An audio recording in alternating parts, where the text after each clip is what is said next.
Assalamualaikum warahmatullahi wabarakatuh. Perkenalkan, nama saya Sabila Mahran Kintara dengan NPM 222151137 dari jurusan Pendidikan Matematika, Fakultas Keguruan dan Ilmu Pendidikan, Universitas Siliwangi. Di sini saya akan menjelaskan filsafat pendidikan realisme dengan dosen pengampu yang terhormat Bapak Dedi Nurjamil, Magister Pendidikan. Pertama, saya akan menjelaskan tentang pengertian filsafat pendidikan realisme.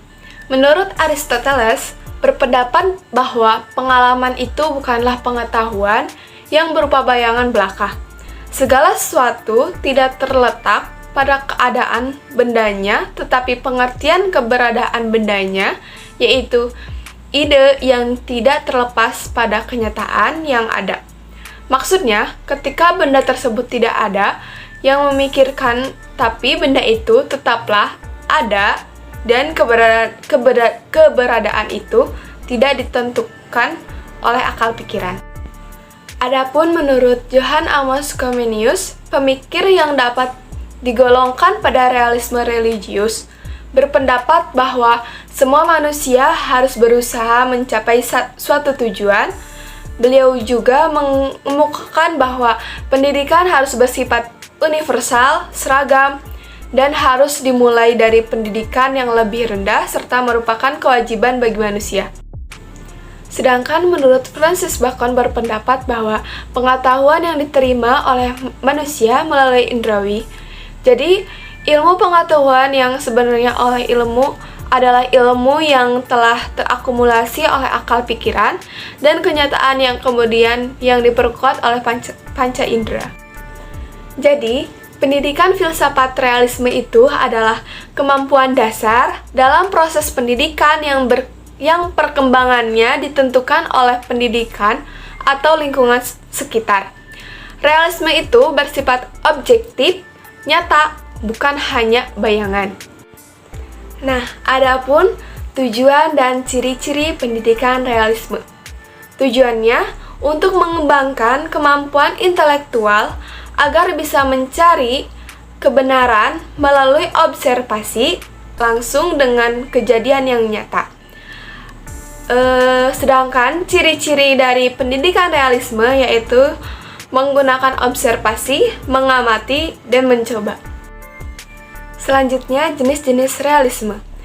Nah, di aliran realisme ini dibagi menjadi dua golongan.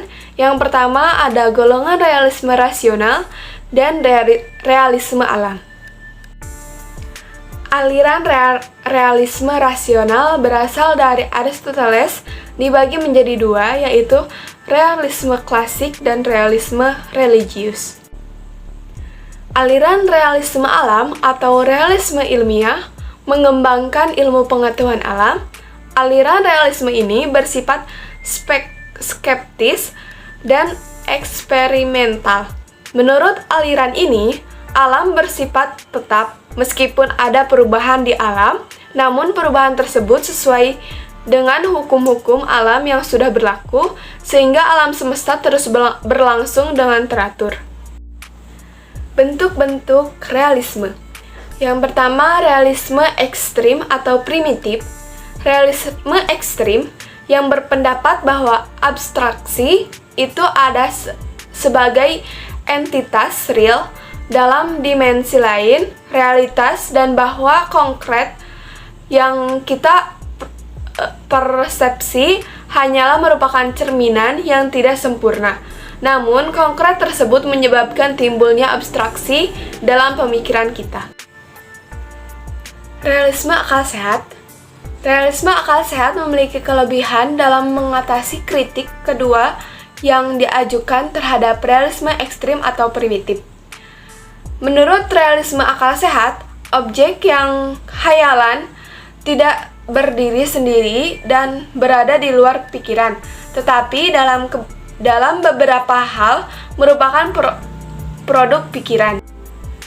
Nah, dari sini kita dapat menarik kesimpulan bahwa aliran filsafat realisme memperlihatkan bahwa suatu yang real atau sesuatu yang benar adalah sesuatu yang merupakan gambaran nyata atau salinan sebenarnya dari dunia realitas.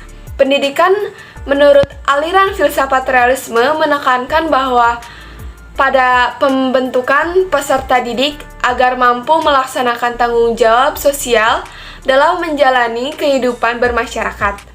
Untuk mencapainya, diperluaskan pendidikan yang ketat dan sistematis dengan dukungan kurikulum yang komprehensif dan kegiatan belajar yang teratur di bawah arahan oleh tenaga pendidik. Pembahasan dari saya dicukupkan sekian. Mohon maaf apabila ada kesalahan. Wabillahi taufiq wal hidayah. Wassalamualaikum warahmatullahi wabarakatuh.